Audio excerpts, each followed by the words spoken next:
گەپەگە شارۆچکەی بلبلەی لە عەفرین کۆنتڕۆڵ کردەوە. دوێنێ تورکیا و چەکداری ئۆپۆزیسیۆنی سووریا بلبلەیان کۆنتڕۆڵ کرد.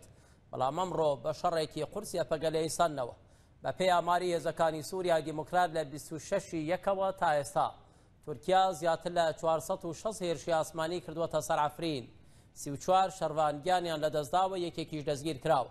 473 سەربازی تورکیا و چەکداری ئۆپۆزیسیۆنیش کوژراوە. تورکیاش ڕایگەیان لە دەستپێکی ئۆپراسیۆنەوە 897 شەروان گیانیان لەدەستداوە. 17 بەدیل گیراون. 59 پێگە گوند و ناوچەی نیشتەجێبوون کۆنتڕۆڵ کراون. نەخۆش خانەی عەفرین ئاشکرای دەکات 150 سڤیل تا ئێستا گیانیان لەدەستداوە.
لەسەر سنوورەکان کلیس بۆ ڕۆژاوای کوردستان شەوکە دەرکی نێدراوی ڕوودا وەردەگرم تازەترین هەواڵی بەرەی جەنگ و ناوچەکە چییە؟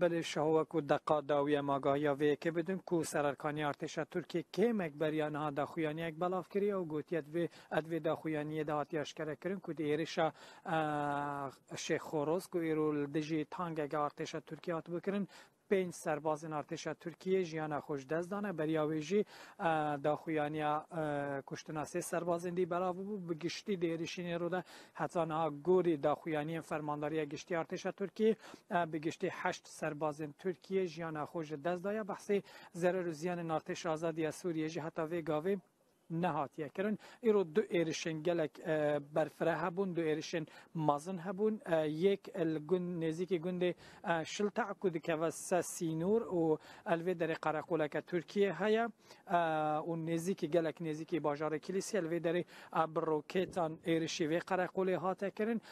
Du encamê de du serbazan jiyana xwe ji dest da û her wiha binkeya Gulbaba ji dîsa serbazekî jiyana xwe ji dest da û di êrişa Şêx Horoz de jî heta wê gavê 5 serbazan jiyana xwe ji dest da bi giştî 8 serbaz di êrişên îro de jiyana xwe ji dest da li aliyê din şer berdewam e taybetî li Bakurê Bilbilê nahiya Bilbilê gundê Şilta gundê Bûkê û serxetê Bakurê Bilbilê ku ev 4 rojin şer her berdewam e îro jî şer berdewam bû niha jî dengê topan topxaneyên Tirkiye berdewam vê herêmê topbaran dikin. خەڵکی ئەو ناوچە سنووریانە هەندێکیان ناچار نابن بەرەو تورکیا بێن خەڵکی گوندەکان بەرەو تورکیا ئاوارە بن لەبەر شەڕ کەس دێتە سنوورەکان وەک ئاوارە پەنا بۆ تورکیا بێنێت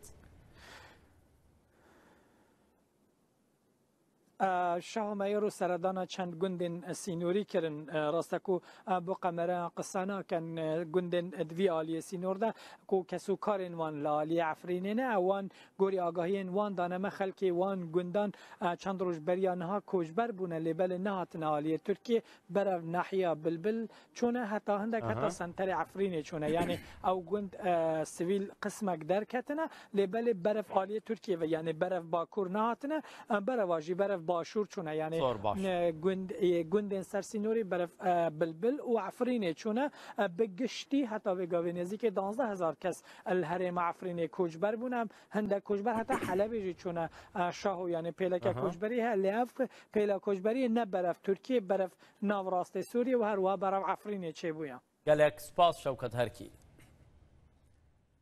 ئۆپراسیۆنی سەرافرین تا ئێستا هەندێک گوندی سنووری کۆنتڕۆلکردوون بەڵام پێشڕەوی کەمترە لەو هێزە گەورە ئاسمانی و زەمینەی ئۆپراسیۆنی چڵەزەیتون هەیەی درنگانی دوێنێ شەو چەکداری ئۆپۆزیسیۆنی سووریا و هەندێک لە گرۆپەکانی ئۆپۆزیسیۆن لەگەڵ بە پشتیوانی هێزی تورکیا چوونە ناو شارۆچکەی بلبل ئێرەیە دەکەوێتە ئەم شوێنە سنووریە ئەبەیان کۆنتڕۆل کرد بەڵام هەر دە سەعاتێک توانیان لێرە بمێنەوە دوای یەپەگا هێرشی پێچەوانەی کردووە چەکدارەکانی ئۆپۆزیسیۆن هەمویان کە لێرە بڵاو بووبنەوە دەری پەڕاندون بلبل بە پێی ئەو ڤیدیۆیەی یەپەگە بڵاوی کردوێتەوە لە بندەستی هێزەکانی سووریای دیموکراتدا لە ناوچەکانی دیکەی جندرێس کە دەکاتە ئێرە هەروەها چیایی پارس خاتون و هەندێک شوێنی دیکەی وەکو ڕەجۆش بە تایبەتی ئەم شوێنانە کە نزیکی سنووری تورکیان شەڕیان هەر تیادا گەرمە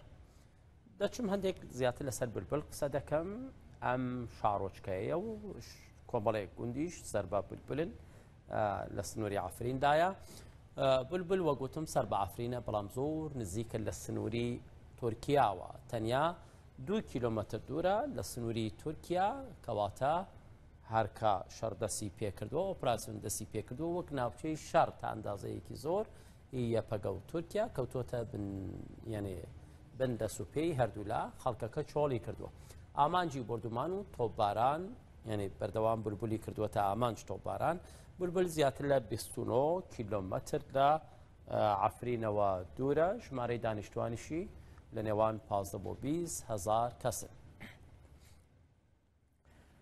چەکداری ئۆپۆزیسیۆنی سووریا بە پشتیوانی تورکیا دوێنێ بۆ کەمتر لە 10 کاتژمێر دەستیان بەسەر شارۆچکەی بولبولدا کرد لە عەفرین فریا کەوتون هەندێک دوکان و ماڵ تاڵان بکەن ڤیدیۆی خۆیان گرتووە لە دوکانێکی مەیفرۆشین چەکدارەکان وەزعیان خراپە لە شەخصیەتدا وەک چەکداری داعشوە کە ژنن ڕیشنن سمێڵ بڕاو هەندێکیش ڕەنگیان زەردەڵگەڕاو وێنەی ڕاوڕووتی خۆیان لە ماڵەکان نەگرتووە بەڵام کامێرایان کردوەتەوە بەربوونەتە دوکانێکی مەیفرۆشی لە بەردەم کامێراکە هەندێک بوتڵ بە زەویدا دەدەن دەیان شوێنن بوتڵەکان عارەقی فەل و هەرزانیان تایە ئەوەی مەجبورینە بێ کەس نایخوا ئەو بوتڵانەشی کە دەزانن نەوعێتەکەیان باشە لە پەناوەدایان ناون بۆ دوایی ئەمانیش چەکدارەکان وەکو داعش ناوی خودا و قورئان بەکاردەهێنن بۆ نیەتی خراپی خۆیان.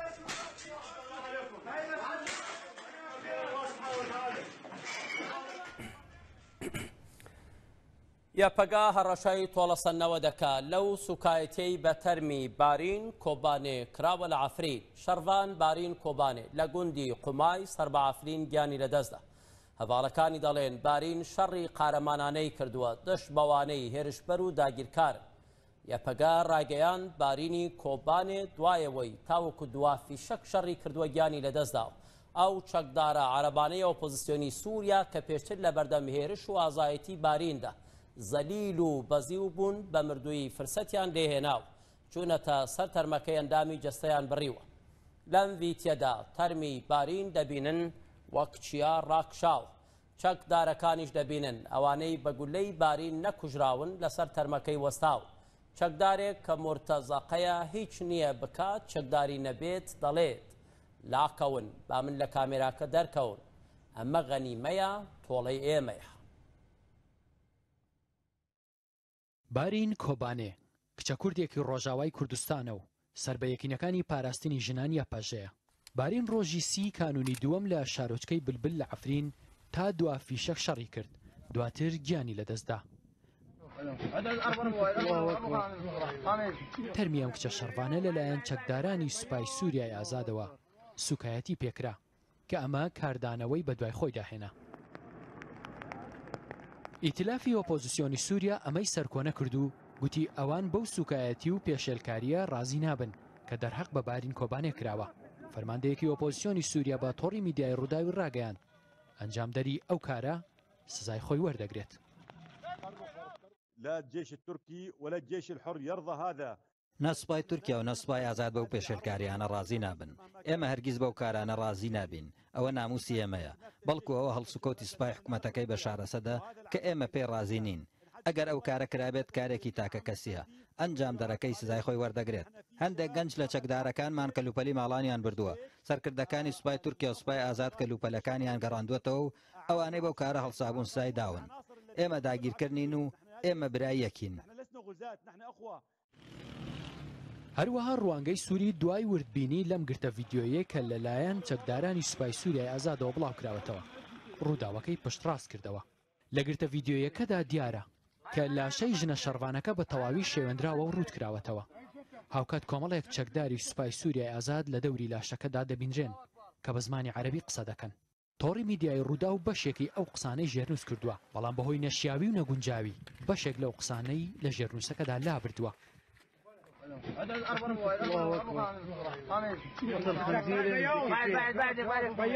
الله أكبر. حط الخنزير من البيكيكي. هاي غنايم الخنزيري. هاي الغنايم الخنزيري. هاي شفتها. جنتة البيكيسة تبيتها. الله أكبر. الله أكبر. الله أكبر. هاي الثأر لأخواتنا الحماس اللي سحطوها على اللودر. والله بدل كل شهيد والله ألف. ألف بإذن الله. بإذن الله. الله أكبر. يا خنازير يا بكيكي. نكمل عمل. تمام.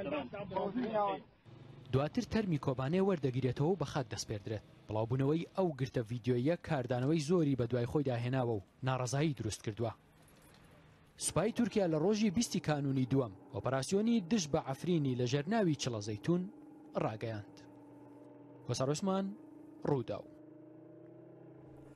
هیومن رایتس وۆچ ڕایگەیان پاسەوانەکانی سنووری تورکیا تەقە لەو پەنابەرە سووریانە دەکەن بەوەی شەڕی ئیدلیب و عەفرین دەربەدەر دەبن بۆ دۆزینەوەی پەناگەیەک ڕوو لە تورکیا دەکەن. دەکەس بە تەقەی پاسەوانەکانی سنووری تورکیا کوژراوە. هیومن رایتس وۆچ بڵاوی کردەوە لە 15 مانگی ڕابردووەوە تاوەکو 15 ئەم مانگە 247 کەس بەهۆی شەڕەوە ئاوارەی سەر سنوورەکانی تورکیا بوو. مافی مرۆڤ دەڵێت جیا لە تەقەکردن لە هەندێک باردا پاسەوانانی سنووری تورکیا ئەشکەنجەی ئەو ئاوارە سووریانەیان داوە کە پەنایان بردووەتە بەر تورکیا. هەندێکیان زیندانی کراون بە برینداریش چارەسەر نەکراون. لاما فاکی بەرپرسی مافی مرۆڤ بۆ ڕۆژهەڵاتی ناوەڕاست دەڵێت هەندێک سووری کە لەسەر سنوورەکانی تورکیا بە دوای پەناگەیەکدا دەگەڕێن گولەیان تێدەگیرێت سوکایەتیان پێدەکرێت.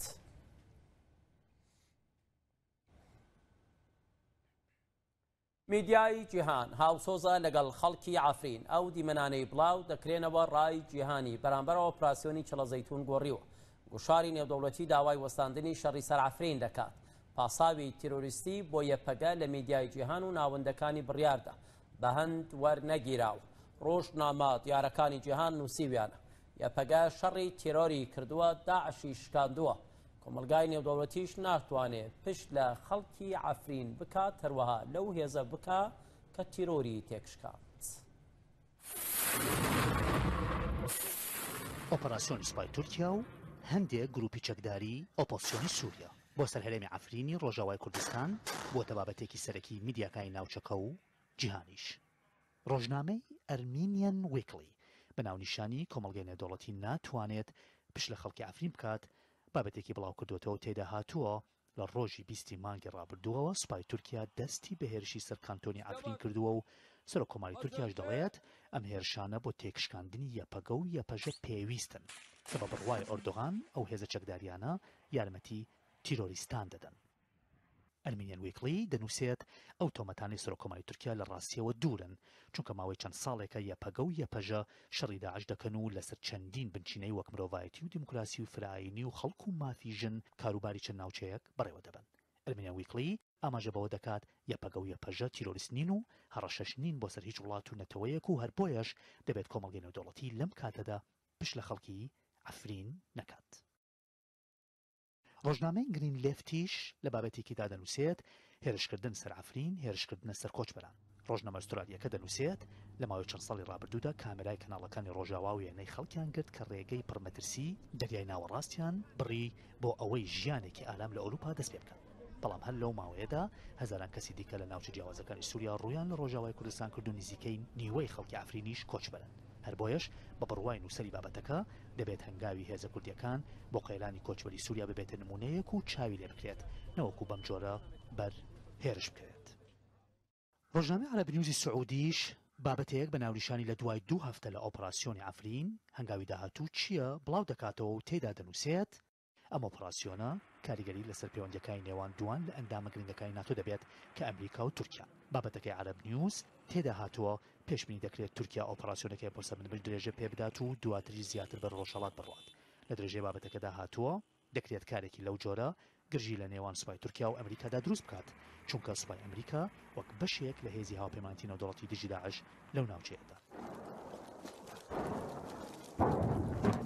هەرچەندە بەشێک لە میدیاکان دژ بە ئۆپەراسیۆنەکەی تورکیا بابەت بڵاو دەکەنەوە، بەڵام تاوەکو ئێستا نەیانتوانیوە گوشارێکی گەورە لەسەر حکوومەتی وڵاتەکانیان دروست بکەن بۆ ئەوەی حکوومەتی تورکیا ناچار بکەن ئۆپەراسیۆنەکەی بۆ سەر عەفرین ڕابگرێت.